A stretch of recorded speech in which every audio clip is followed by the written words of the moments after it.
I really didn't want to do that before, but let's get started.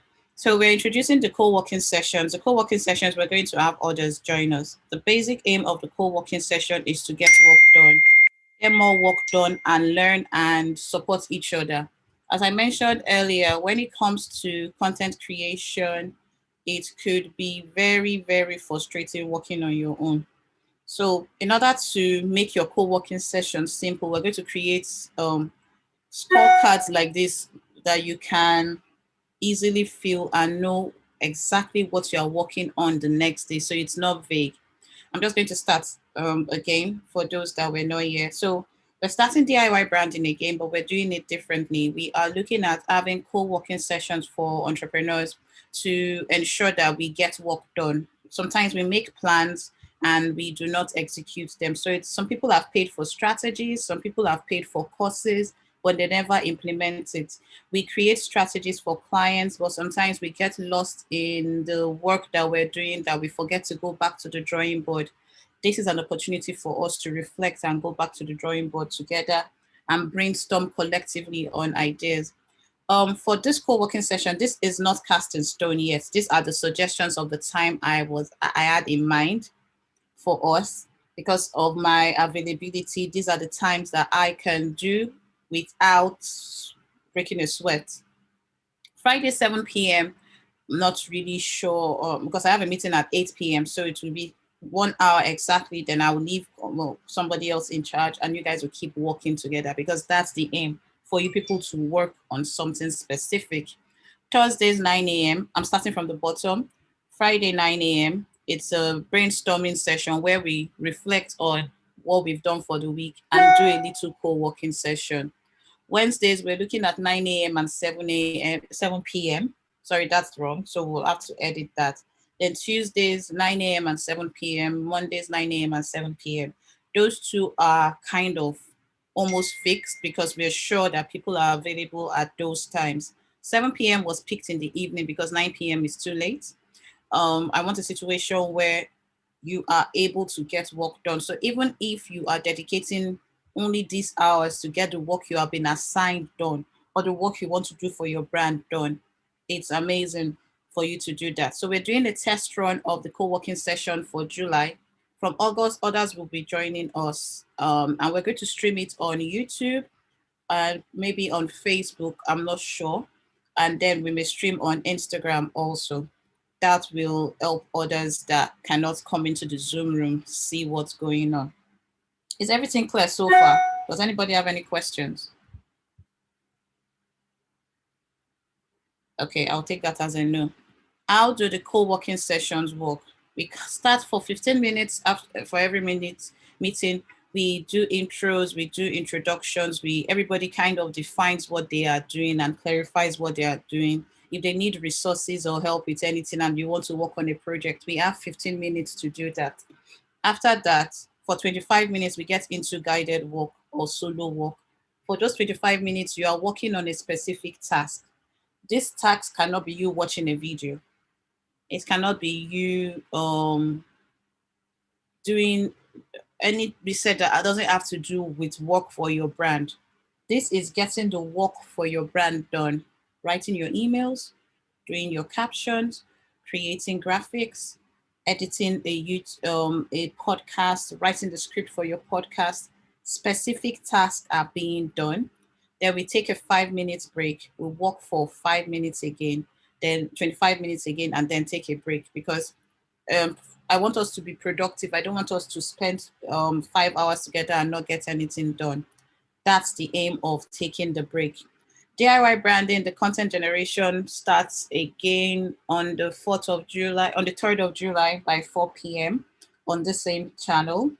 And basically what I want you to do before any co-working session, define the task. Remember I said task. I don't want you to be doing 5 different tasks. If you are creating graphics, you are creating a specific graphic. If you are writing caption, you are writing caption. You cannot be writing caption, creating graphics and everything at the same time. You can't be auditing your account at the same time. You have to define clearly what you are doing at the beginning of the session. Once we come on the call, I'll be like, what are you doing? and at the end of the day, how far did you go? Then if we can brainstorm the ideas, oh, okay, maybe I have this article that may help you. Someone else may have ideas that could help you and give you clarity. Then you get work done. It's called focus work. And I'm just going to play this video. This is why you need to create something every single day. 5 years ago, I wrote in my journal, this is who I want to be. And I made a long list of all the things that I wanted to do, all the things that I wanted to achieve. And at that point, I decided to shoot a video for at least 365 days. And at first, no one watched these videos. And I struggled during this time. My power was turned off multiple times. I barely ate. I was even homeless for a little bit. But I kept creating, and my life started to change. My company grew. I landed more speaking gigs, and I got to meet some of my heroes. Now, 5 years later, when I look back at that list of things that I wanted to achieve and who I wanted to become, I've done almost every single thing on that list, and I'm almost the same person that I wrote down that I wanted to become. Create something every single day, even if no one's watching, even if it's bad, and if you forget. All right, so what I want people to just realize from this video is, as content creators, it can be frustrating when no one is interacting with your content. You've done an amazing content for your clients, and the client could say, oh, I don't want this, or wants to do something about it. Realize that you're building your own portfolio and you're building your own spreadsheet, or whatever you choose to call it. You're building your own brand. While you're working on other people's brands, do not forget yourself. It's about improving yourself. If there are areas that you want to learn, let me know. If there are areas that you want to improve, let me know. With the best of my ability, I can point you in the right direction. I can give you a course or something to take if we have any, and if we have the fundings, maybe send you on something. But basically, I want everybody to create no matter what. Don't say I can't create. Everybody creates something daily, even if it's one thing and it's not perfect. Define what you want to create and create. You can say, oh, I just want to write something today. Write. If that's your strength, take a pen to paper and write. Take your system and write. If you want to learn Canva and you feel Canva is difficult, learn Canva. There are Canva tutorials on Canva itself. Practice, practice, practice. Do not stop creating because no one is interacting. Do not stop creating because you do not get the likes, comments, and shares. Do not stop creating because I say, oh, this isn't good enough, because I'm going to become strict and tell you the truth. If I'm not honest with you, there will be no growth. I want a situation where everybody that works with me or comes for the co-working sessions or DIY branding leaves 10 times better than they are. So it's about improving yourself, but even giving yourself credit for having tried. I don't want a situation where people come on board and they've lost track of who they are because of work. That's why I'm creating the community for you to work together. Don't see it as a waste of time. Don't see it as, oh, this is this. Put at the back of your mind that every day at 9 a.m., I have to be here. Let's start with that discipline first. Every day at 9 a.m., I have to be here with the others. Be accountable to yourself, and also think about the fact that if you're not around and somebody else needs your help, then you will not be able to help that person. Let's communicate. If you can't come for a genuine reason, not that you overslept, and sometimes oversleeping is normal. I oversleep sometimes, and sometimes when I come on the call, I'm still in bed. Just join the call. If you cannot join the call, communicate, but create. And don't create because I am telling you to. Create because you want to improve yourself. Because what we're doing is very vast. If we're looking at brand 360, like I choose to call it, if we look at a pizza, there are different slices of the pizza. We are just on Instagram. We're going to do Pinterest. We're going to do email marketing, copywriting, design. There's a lot we can do. And let's give ourselves, by July 1st, 2022, we will all have grown if we dedicate ourselves to this thing. So create something every day. So if it's time to get work, we will work on a specific task, like I said before. And I just want to play another video. And what I want you to do as you're creating every day is this. Nobody cares about your career more than you. That was one of the first pieces of advice I got when I started my career, and it's helped me a ton. Because what I also learned was that throughout your first couple of years, or throughout every year, you should be constantly documenting the things you're doing that are pretty cool. I have a document saved on my computer just called a brag book. And every time I do something cool, or I'm part of a new initiative, or that I lead something, either at the client site or for the internal firm, I document it on this document. Then, at the end of the year, at the 6-month mark, I will compile all this into a nice slide or two and present it to my manager as a document detailing everything that I've done. You can't really count on your coworkers, your career coach, or your manager, or really anyone else to document the cool things that you do throughout the year. Sometimes you're just gonna have to brag on yourself a little bit. All right, so this video was about you keeping stock of what you're doing. You may see it as something small. Oh, before it took me 1 hour to make design, now it takes me 10 minutes. So even if it takes, when I'm saying time yourself and see how long it's taking you to do things, I don't want to do that to you to kind of name and shame. I want it to be a situation where you are improving. And improvement is not only about speed, it's about the quality of the work and also your mind. I want a situation where everybody has a mindset of I can do it, and oh, this is not going to be difficult for me if I put my mind to it. I don't want a defeated mindset that's when you see some tasks or we get a project, you're like, how are we going to do this? No, we're going to do it. I think we're all Christians here, as in, to me, I can do all things through Christ who gives me strength, not because of what I know or what I studied or how many degrees I have. That's not the reason I am good. I am good because I believe in the person that made me good. And I take my skills to him and back to him. And I am always consistently learning. The industry we work in is very, very competitive, one, and it is fast paced.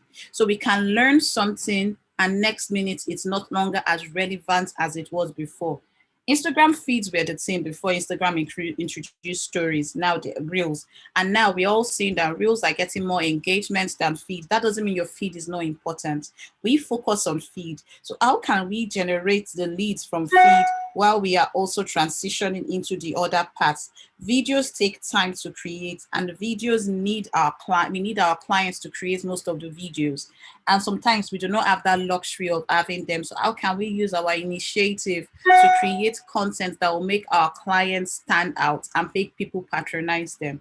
And that has to do with the call to actions we put on our posts, our stories, our videos, and that's going to be the conversation for today. But basically, I just want everybody to think about this question. Who are you creating for and what do you do for them?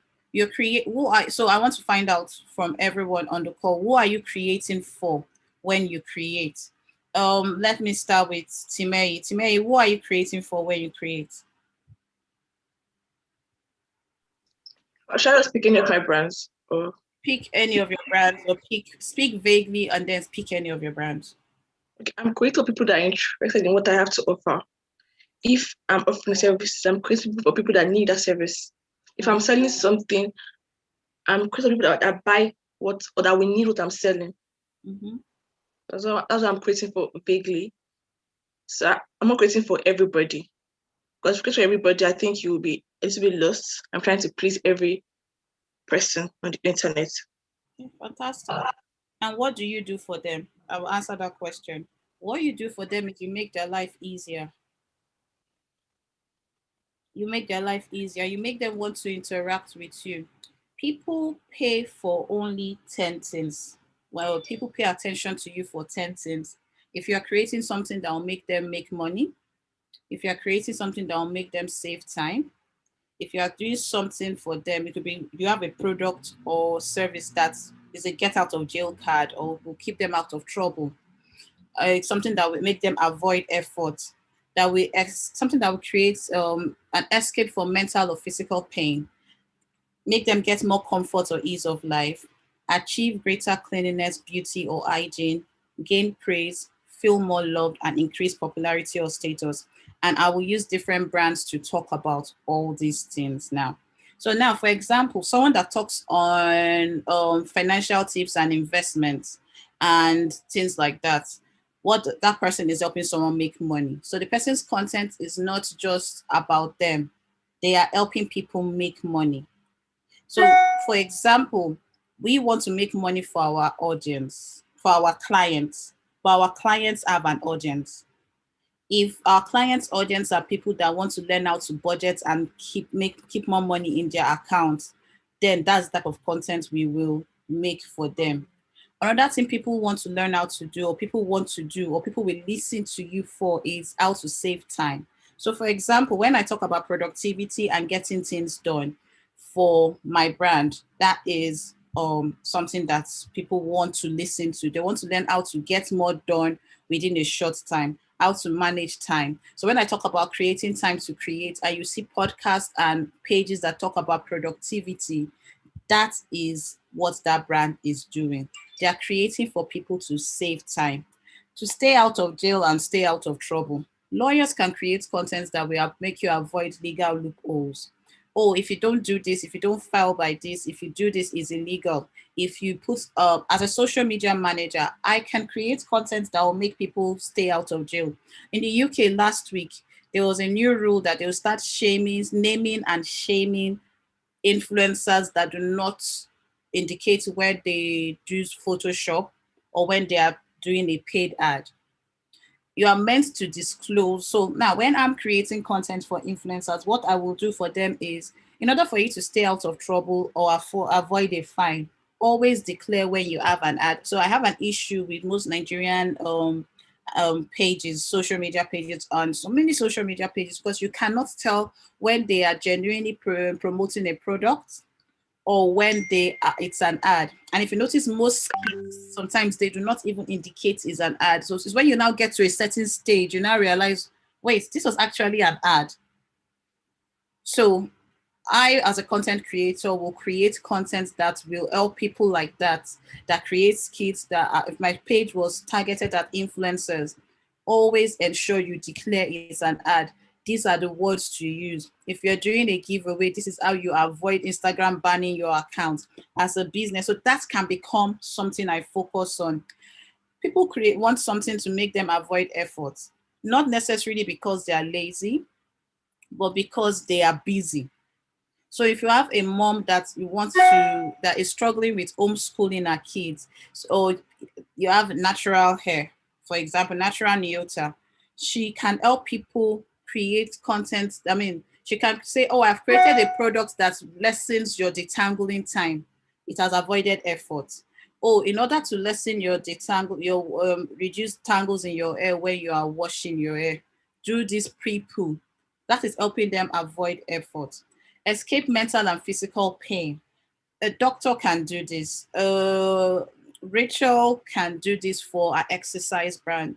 So, oh, if you are going to do exercise, I need you to do X, Y, Z. So that's content that is helping that person escape mental or physical pain. When she talks about gratitude and talks about self-love and imposter syndrome, those mindset questions and things help people escape mental or physical pain. That's what you're doing for them. If it's about get more comfort or ease of life, that one is quite simple. Lifestyle brands and things like that can help people get more comfort. To ease your life, Amano delivers directly to your door. To ease your life, we clean your home for you while you are out. To ease your life, we do your shopping for you as a personal shopper. We get you more comfort. We ensure that your money goes where it's needed to be. Achieve greater cleanliness, beauty, or hygiene. You can talk about retaining length, and when it comes to natural hair, if it's about greater cleanliness for children and talking to your children about beauty and hygiene, all these things help you create better content, because you know this is what people want to hear. There are much more, but I just left it to 10. We pay for you to gain praise. Somebody comes to us and says, oh, I need reputation management, like the other client that came to us. I had a bad publicity and I did not handle it. I went viral for the wrong reasons. What can we do to gain praise? You can create content with regards to that. Feel more love. If you've noticed, there are lots of pages on self-love, confidence, and things like that. Pages like that are helping people feel more love. If someone comes to you, I want to be an influencer, I want to have the #1 podcast, the content you're creating or whatever you do will help the person achieve those goals that they want to achieve. in in your own way. All right, so does everybody understand what we've done so far? Any questions so far? All right, so let me ask a question. What do you do for people? When you're creating your content, what should your content do for people? What will people pay for? Remember, people pay for your content with attention, not with money. So what do you do for people? Anybody can just talk, say, out of the 10 things I've mentioned, mention one or two.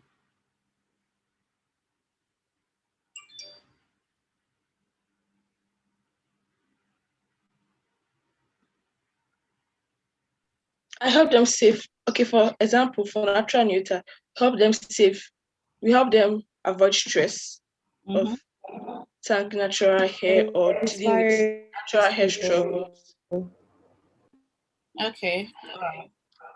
Also help them to save time in figuring out a lot of processes. So just bring such information to them and such solution to them. All right, thank you. Anyone else? Elizabeth, you're about to say something. I think the content that I work on is to inspire people. Inspire people, yes. To inspire conversation. Awesome. Yeah, that's correct. So you're trying to inspire them. So they need that mindset change. They need that encouragement. That's what your content is doing for them. So when you're thinking about what you do for them, don't think about, I help them improve their life. I give them a good service. What does your service do for them? What's the benefit to your clients, not just to your brand? Think about how you can transform that person's life completely. Mercy, what about you? What are the things you can do for people based on the things I mentioned?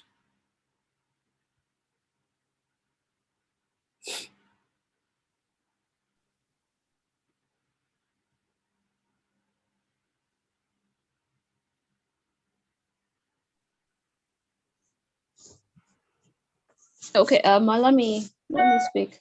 Okay. For NKBC, I think what they do for parents is help them ease that stress of trying to see how they can apply or come up with strategies on raising their kids or being there for their kids. So I think NKBC in a way gives them the various steps or the various activities they can engage their kids and ensure that they're in tune with God. And they also tend to help parents that no matter how busy your schedule is, you should actually make out time also to ensure that your kids are in tune. That's when it has to do with their mental health and their relationship with Christ and the environment in which they live. So I think NKBC on that part is more like mentoring parents on the various ways they can raise and bring up their kids, no matter how busy or even when they are not really that available. And they tend to, I think, also make them understand that there are materials they could also get the children engaged with and ensure that there's always a follow-up at the end of the day. Okay, fantastic.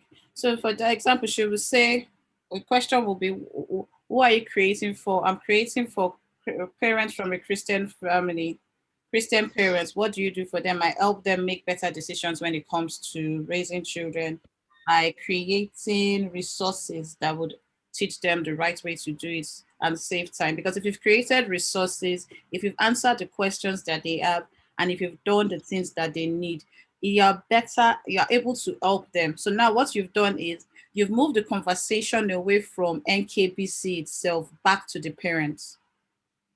Take the conversation back to your audience. Sometimes we want to brag about what we can do. Oh, I can help you do this. I can help you do this. I can help you do this. No, that's not what we want to do. We want a situation where we are looking at the benefits to that person, not the benefits to you.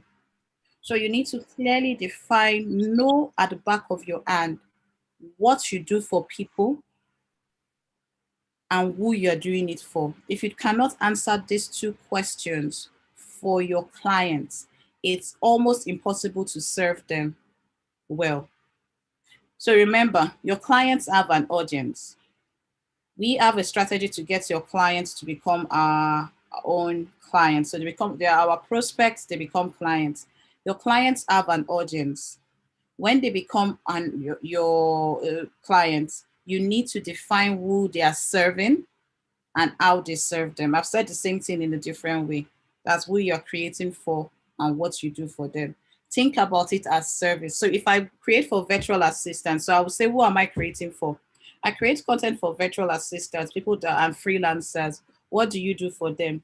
I create resources and series that help them make better decisions and create content that we get them seen, paid, and heard. So I want them to be able to create content. I want to improve their mindset. I want to improve their work ethics. I want to do that. So if I want to improve their mindset and their work ethics, the things I'll be talking about will be productivity. They'll be talking about, I won't just be focused on create this, create this, create this. I have to talk about how do you manage your time? How do you understand your learning style? Because that is improving them. And once they can get the right mindset, they are able to even focus on what they need to do. So that's what I will say. Who hasn't spoken today? Timo Lockin, welcome. We recorded the first part of this, so you're going to have to watch that part, please. Go to the DIY Branding YouTube channel. Please, everybody subscribe to the channel so you get notifications anytime we go live. But basically, we are starting co-working sessions. I know you guys can't attend the evening ones, but the morning co-working sessions are important for you people to attend. If we think about afternoon co-working sessions, we'll look at that. 9 a.m. on Mondays, Tuesdays, and Thursdays and Fridays. The only day we don't do, so Monday, Tuesday, Wednesday, Thursday, Friday, 9 a.m. Timon Locking, please be here. We are working on improving the content we are doing and having co-working sessions. These co-working sessions, I'm just going to repeat, you're going to be working on a specific task for that timed period.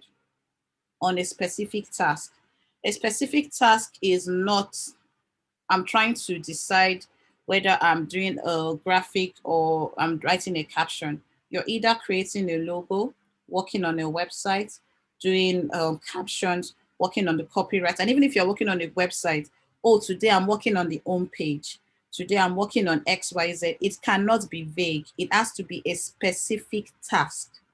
At the beginning of the call, I will ask, what task are you working on? You tell me. If you need brainstorming, we brainstorm for a couple of minutes. If you need help or templates for anybody, if we have to pair people together, we will do that. Then we get to work immediately.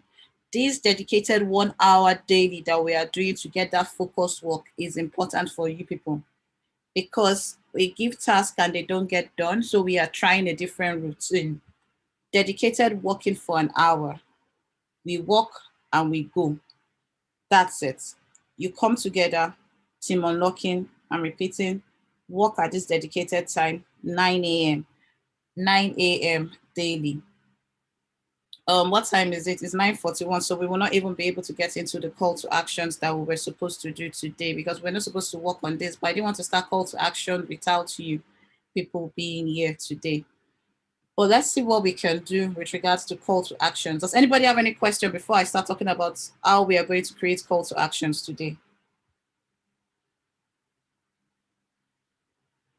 All right. So who wants to tell me what a call to action is? Does anybody know what a call to action is? It could be for your website. If you do a website, tell me what a call to action is on a website or on social media. But when you hear the word call to action, what comes to mind?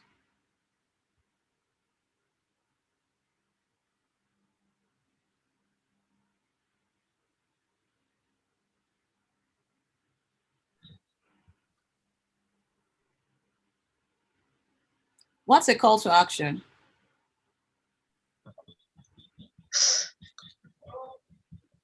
A call to action is supposed to provoke a response from the audience, I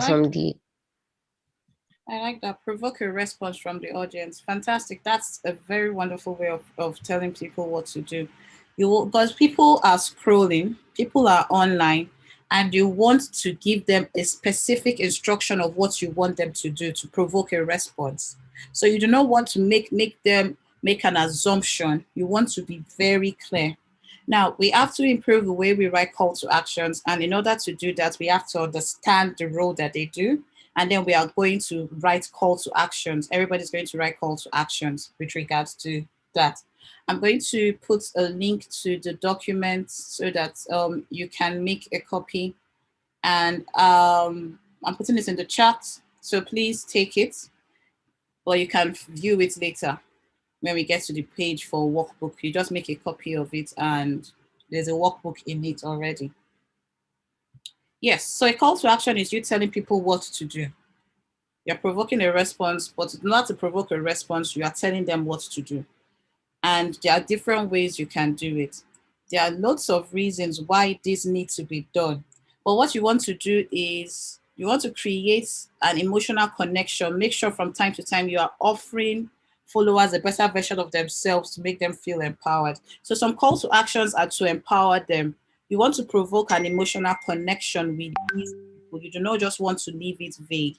It's the important thing is you are provoking them to make a response to you.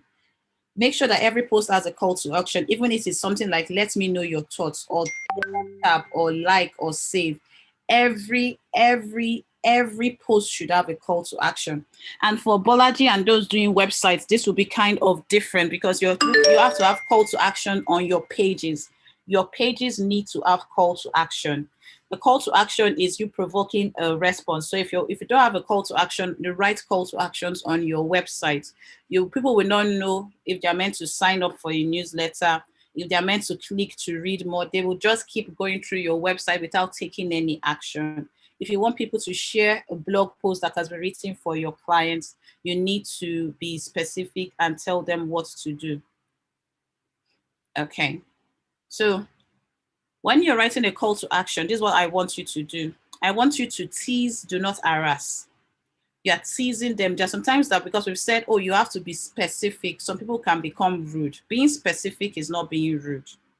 It's like, I don't know how many people go to markets here in London. If you go to somewhere like Peckham, they start, Auntie, I want to make your hair. And it happens in Nigeria when you go to Yaba. I don't know how many people like going to Yaba or certain markets when the guys just keep harassing you and trying to pull you to come and buy from them. Does anybody like that? If you guys like it, please, maybe we are different. I don't like it. I don't like when nobody likes it, but they are being too. Why don't you like when they do that to you? It's because it's harassment. There's a way somebody will invite you to their shop to buy, and you will not see it as harassment. That's what we want to do with our call to actions. We do not want to harass people. We do not want our followers to leave us. Rather, we want to gently tease them. You can tease by showing products, but do it gently. If you tease people about products they're interested in and haven't pushed them into buying anything, then those at least will engage with your post by liking or commenting on it. So don't hesitate to showcase what's great about your product, but be gentle. So you can say this is the best product for natural hair, but you won't say, there are sometimes you see this post, if you don't share it to 3 people or you will die or something like that is harassment. We want to tease, and we'll find out ways we can tease without harassing. Another thing we want to do is we want to ensure that we know who we are talking to. Someone like me, if I don't need to use, I don't like manipulation for me to buy from somebody. Some people manipulate you with their words, with their actions. They try and do things to kind of coerce you into buying. You have to be a good communicator to use call to actions. If you don't know how to listen to your audience, you will not know what to give them. Ask your audience questions. Let them feel that you've listened to them. So when you want to, sometimes that people write call to actions and it's only about them. Let them engage. Let them put their own input. Let them give their own perspective. Let it be a conversation. Open the door for them to express themselves. It's not always sign up, buy now. No. They are call to actions that will just look to get people's opinions on things, to make them know that their opinion counts. And if they give their opinion, do not shut it down immediately. You are listening to your audience to understand. You're not listening to respond. You're listening to understand, not to respond.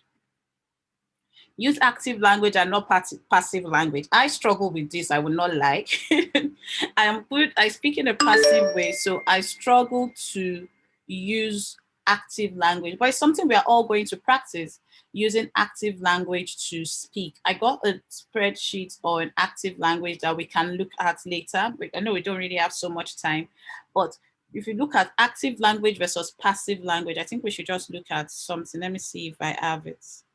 Yeah. Active versus passive language. So we can just see 1 or 2 examples of active and passive language so that you will understand what we are saying.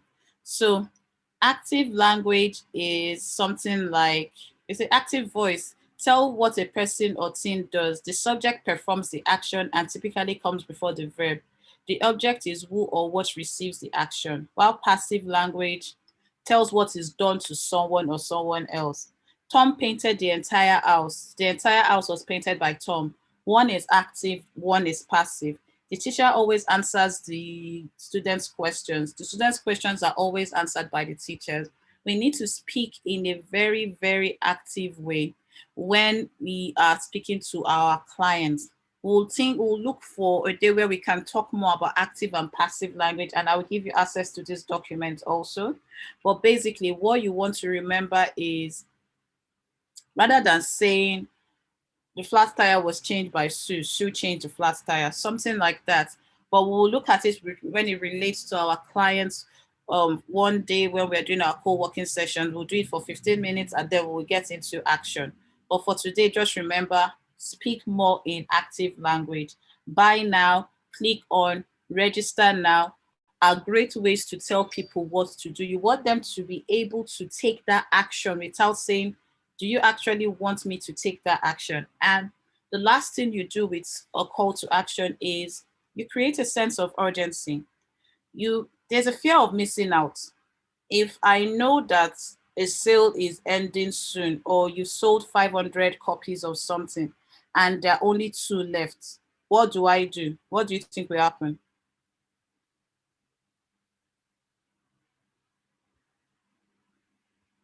Anyone? If someone says, oh, you know you like something and they have only 2 left, does it create a sense of urgency for you on the other hand? Or I say, yes. Okay, I'm taking only 5 people to work with in August. And I have only 5 slots, the fastest finger. Does that create a sense of urgency for you? Yes, if I'm interested. If you're interested, you sense of urgency. If I'm like, okay, 95 slots have gone, you're like, why is everybody rushing for this? Okay, I want to find out what is part of. So you're creating a sense of urgency because of someone's interest and also the fear of missing out. You're not trying to be pushy, or understand your client's needs and make sure you ask the right question and probe them in the right way. We'll look at captions, call to actions that can help us create this sense of urgency. I have a couple of examples on Airtable that I will share with you people.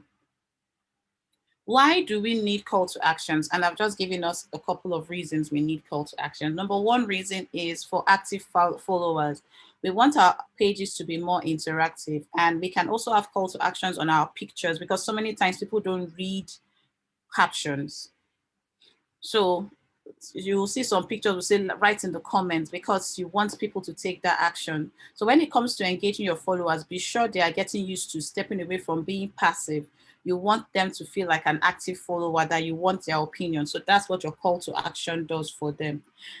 Basic call to actions that you can use are likes, comments, saves, shares, sign up. And basic call to actions that can help also, or sign up for a newsletter, buying a product or service, join a campaign, read a blog post, or a discount. Basically, you are using these words to get their attention. And I like what this guy said. Jay Bay from Convince and Convert says, activate your fans, don't just collect them like baseball cards. This sentiment is echoed by other social media experts such as Tim Musa, who believes that the key to success in this field comes down to how many people you can connect with and activate. Why do you think even YouTubers that have 1 million subscribers still tell people to subscribe? Why do you think someone like Philip DeFranco says, let's keep the conversation going, I want to hear from you? That is a call to action. Your call to action is telling people exactly what they want to hear and exactly what you want them to do. You want them to realize that it's a dialogue, not a monologue. I have given my perspective. I have shared my view. Even, as I think Phil says, if you like it or whatever, or why with Tasha K is like, our own response is different. Your personality will determine your call to action. So we're not trying to just copy every other person's call to action, but it's good to observe and see what's been done before, learn from it, and then create our own call to actions. So these are the things that we can do with call to actions. Start with an action word like read, download, call, contact, and more words. Create a sense of urgency with words like today, now, or in the next 24 hours. Tell your audience what's in it for them if they do not take action. You're going to miss out because we're not doing this next 1 year session of DIY branding that starts in August. Once it's over, once we take in people, we're not taking in people again. So people take an action. And sometimes you can simply do something like ask a question. So we're going to do call to actions for urgency, discount, exclusivity terms, products, services, and subscription. Those are the call to actions that we're going to do. And if you're doing a call to action on your post, splash a color in there so that they can see that the color stands out from the brand and you are able to get their attention. And on a website, use a different color entirely. Sometimes some people use red, depending on your brand. Use a color that will help them see what you want them to see. All right, so I'm just going to show you. I created a table with call to action so that we don't have to do that. And these are a couple of call to actions that we can use.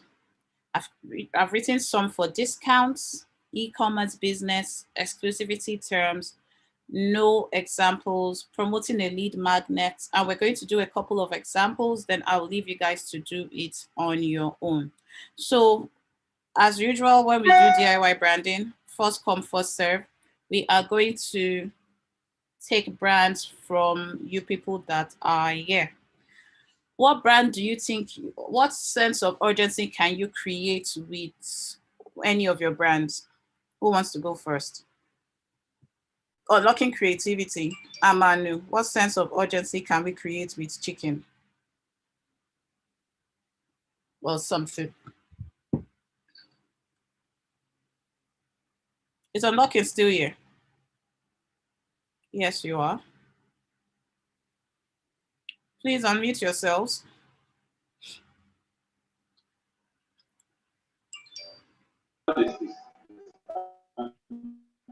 All right, so which of these ones do you want to do? Do you want to do a discount, urgency, exclusive term? Which one do you want to do?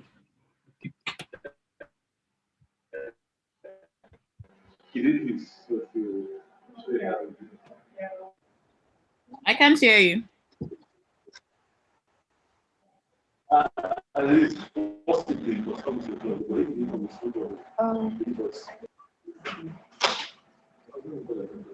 I don't know. Think. Urgency. Sorry? Urgency. You've picked urgency. All right. So she's picked urgency. So we've gone to urgency. Urgency. All right. Fantastic. So we can see for urgency, I'm just going to hide this so that we don't see this field for now. So I'm on Airtable. We use Airtable a lot. So these are examples for urgency. So what I want you to understand is I'm not going to tell you to start thinking about what to write when it comes to the call to actions. we are kind of simplifying it so that you are, did I say urgency terms? All right. So ends tomorrow, limited time offer, one-time offer. What's a one-time offer we can do for unlocking creativity that we've done before for Amanu? I know we've done some exclusive boxes or things like that, right? Ampers. You did ampers in the past. Do you think that you can do a sense of urgency with an amper, with a one-time offer amper?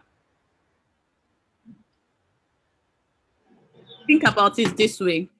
Yes, ma'am, we can. Think about it this way. Salaries have just been paid, or salaries will be paid very soon. You have a one-time offer for your clients.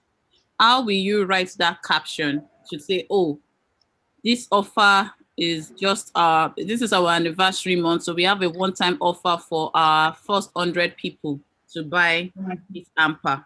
We get XYZ or something like that. What do you think? So now that I've said that, think about how you want to write it.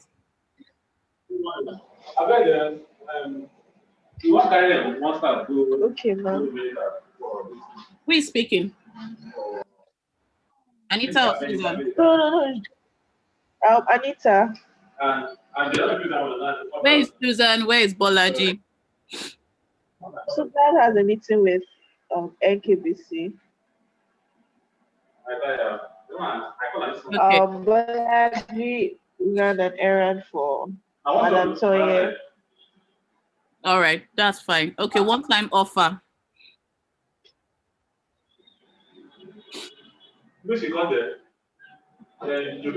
Oh God, John. All right, since John is on the call. All right, Anita, how will you encourage someone to buy something without harassing them? You are thinking about this product and this offer that we have, that we want people to have, is a one-time offer. Does anybody want to tell us? Let's brainstorm. How are we going to write that caption about this one-time offer? The one-time offer is an all-in-one amper for a family. It has every single thing you need for your monthly groceries. So it has chicken, eggs. Anita, what else does it have? So tell us what it has, and then we can now write it together for you. Meat, eggs, sausages.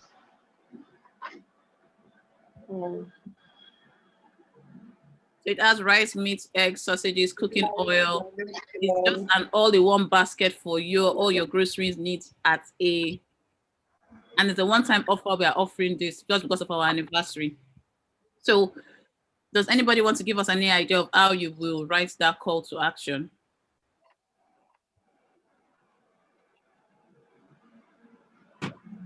There's no right or wrong answer. We are brainstorming.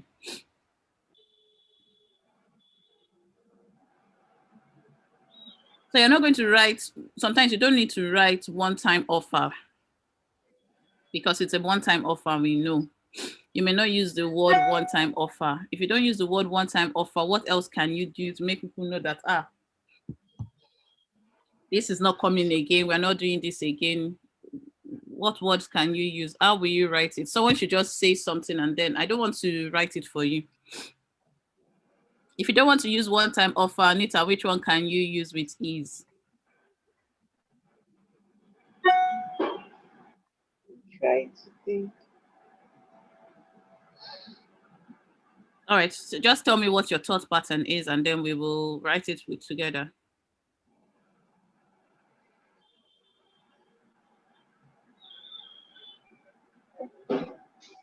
Okay, due to the popularity of the last ampers we introduced, we are bringing back this vast ampers for the last time.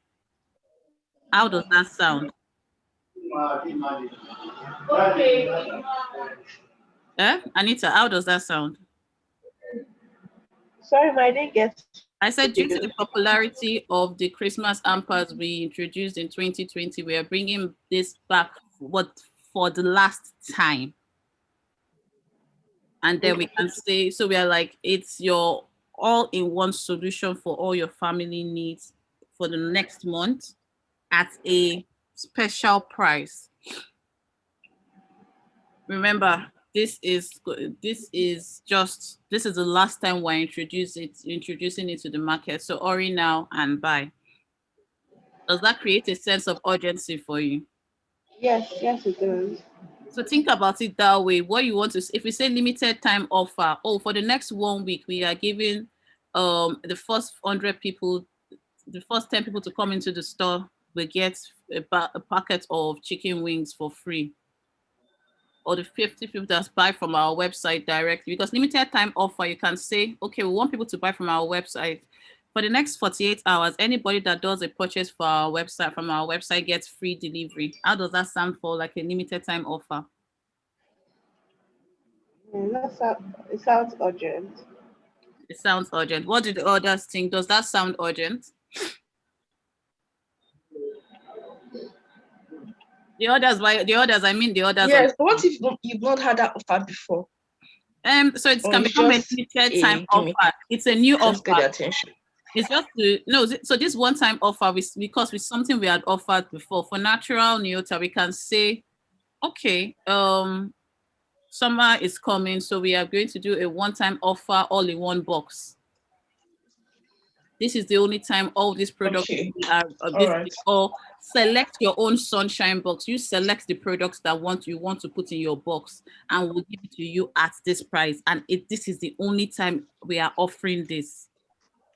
So that is creating a sense of urgency. I'm realizing that, I like the conditioner, I don't like the shampoo. So I can put 2 conditioners in the box if I want. At the same price, I would have put a shampoo and conditioner. Okay, I would take 2. So you are giving them that sense of urgency or fear of missing out. Expires soon. 30% discount on all products on our website expires soon. You don't want to miss out on this opportunity. Save your money and get all the products you want. So stock up while stock lasts. So you're telling people to stock up. You are creating a sense of urgency. How do we create a sense of urgency with a service brand? For example, a personal stylist. I have only 2 slots left for this month. I take limited number of people. If you want me to do your wardrobe weeding and this thing, you have 24 hours to this thing. So we've created we create a sense of urgency by saying, wait, I have only 2 slots left. And it's fastest fingers, number 1. Number 2, I will take you on win a day shopping with me. I will go shopping with you. Anita, please mute yourself. I will go shopping with you. It's a one-time offer. It's not something I offer, but I want to offer something to my followers because I love them. Okay. So the one-time offer is I will go shopping with you. You spend your day. I do all your styling and everything for a weekend. Eme offers a retreat. All you content creators that are doing this. Okay, this year we are having just 1 retreat, and the whole retreat is worth 500,000 naira.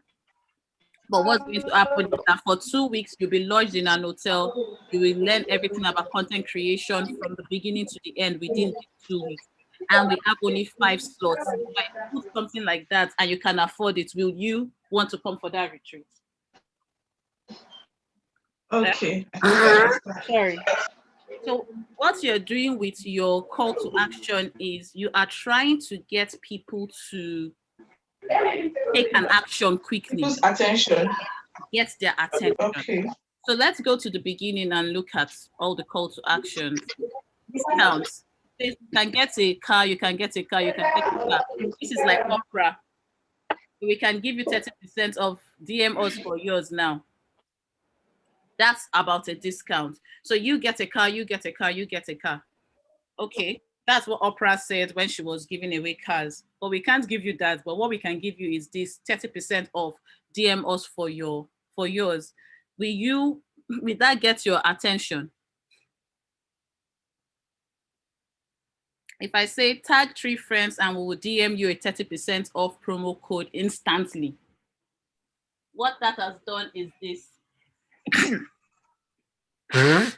I will DM you the code, but you've tagged 3 friends. Anybody that wants the code tags 3 friends, and the 30% off promo code instantly. You still have to purchase something because it says 30% off. 30% off what?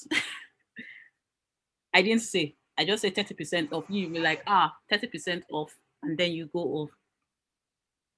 Then another one that you can easily use for Natural Nyota or for any brand, 30% off. Yes, please. Apply that shopping card. Simple. Shop now. That's a safe listen. This one creates a sense of urgency. The summer will come out tomorrow, but this discount won't. Offer ends at midnight. So you're like, okay, this offer ends at midnight. Take it now or forever hold your peace. You don't have a shopping problem. You are helping the economy. Need another reason to shop. Here's a 25% site-wide discount. That can make you laugh. And these ones can be used in your email marketing. This one is this simple. Purchase something during our promotion this week. We will add a gift wrap and a note that says, congratulations, you won. It stays between us. So this is for people that everybody, your family has been telling you not to go shopping. And we are telling you, we understand that people are telling you that you go shopping too much. Don't worry, we have your back. Just purchase anything and we're going to wrap it as if it's a gift. So there are different ones you can use that you can use. So for e-commerce business, and this is where you can, for e-commerce business, I think Anita will benefit from this for unlocking. It just helps you to create different captions for products. Some of them are enticing, some of them are hit or miss, but you have to try. You have to try. Limited supply, while supplies last, all these things. So if we start doing limited supplies on Natural Nyota products, we have only 20 bottles of this product left and we are not producing it again. It's our best seller. People will buy. While supplies last, it's not for everybody. It's really distant. So if I say I'm taking only 5 people to work with, I'm taking only 4 clients I want to work with from August to December, only 4. And I will have an iTicket offer. And I just want to work with 4. I don't want to work with everybody. My calendar for August is open. Sign up now. It's limited, it's exclusive. They realize that I don't want to work with somebody. If my clients are iTicket clients, they will be interested. We were featured in Vogue. It now makes them realize that, it's exclusive. It's not for everybody. They did not say you were featured in those barbershop flyers. They said you were featured in Vogue. It makes people realize that, that's something that they can do. If Natural Nyota says, we were picked up as for Cosmopolitan or Vogue as XYZ product of the year, the must-have product of the year, it gives you that sense of exclusivity that people want to have. These are the secret special offer. Only my subscribers can get this. Only members can get this. If I say only subscribers get to join me in this co-working call, it makes people want to join. Request an invitation makes people want to request. Limited spots. So there are quite a lot of call to actions that we can use. And we've got 4 more minutes before we go. Does anybody have any questions? We're going to go through this again, don't worry. But does anybody have any questions? I want people to watch the video. And when you watch the video again, ask questions that you may have so that we can address them and you are able to get clarity. So this week we are working on call to actions. We are telling people to take action and we are adding it to our this thing. So when you put a post, we're going to check, does your post have a call to action? If it doesn't have, we're going to let you know that your post doesn't have a call to action. So that's the way we're going to hold you accountable. So Comfort, what's your question? No, but I don't have a question. Okay, all right. Any question, Dante and Elizabeth, before I sign out? No question. All right. Can I ask questions? I was a bit off. Go ahead. So if you want people to subscribe to your podcast, what's one way to get them to subscribe to your podcast, Dante? What's one call to action you will use? Click the link in bio to find out more about ghosting. So that's a simple, if it's, okay, so let's look at, click the link in bio is not saying subscribe. Okay. Find the first 3 episodes for free via this link. Yeah, it's still, but it's not really a sense of urgency or exclusive. So yes, click the link to bio. It's a good call to action. Listen to the first 3 episodes of the podcast is the food action. So yes, those are good actions to tell people to do, but we want them to feel like their views count.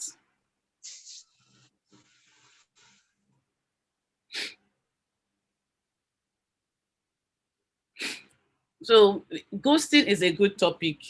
So you can put your caption in a way that the person feels the pain of ghosting.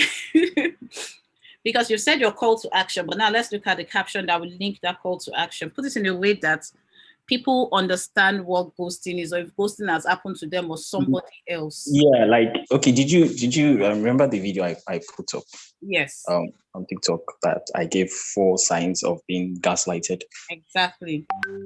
So I think maybe at the end of that video, the call to action I asked was, what other forms of gaslighting have you experienced? Mm-hmm. So you are making them want to even, do you know the signs of ghosting when you see them? If you don't, why don't you click the link in my bio to find out? How do you know someone has ghosted you? What do you think about that if I say that? Do you want to even go and listen? Come and give me that, please. Do you know the signs of ghosting? I can't remember exactly what I said. Well, it was something around, do you know the signs of ghosting? If you're not sure, how do you know if someone has ghosted you or the person is just busy? Click the link in my bio to find out. What do you think about that? That's okay. That's fine. Mm-hmm. So think about way to trigger their emotions, way to trigger them, and let's keep it simple. All right then. Okay, so everyone, please, Elizabeth, I'm expecting your time log, and let me stop streaming. But so tomorrow 9 a.m. we will continue on. We will actually